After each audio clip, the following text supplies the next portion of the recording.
আসসালামু আলাইকুম everyone, welcome back to my channel. বিকালে নাস্তার জন্য আমি বাসায় ম্যাগি রান্না করেছিলাম, তো চিন্তা করলাম তোমাদের সাথে সেই ভিডিওটা শেয়ার করি।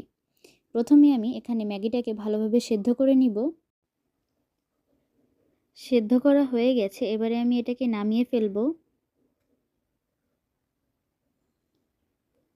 অন্য সাইডে আমি কিছু আলু আর পাতাকপি কুচিয়ে নিয়েছি। এবারে একটা কড়াইতে পরিমাণ মতো তেল অ্যাড করে পেঁয়াজ কুচি আর কাঁচামরিচ কুচিকে দিয়ে দিব।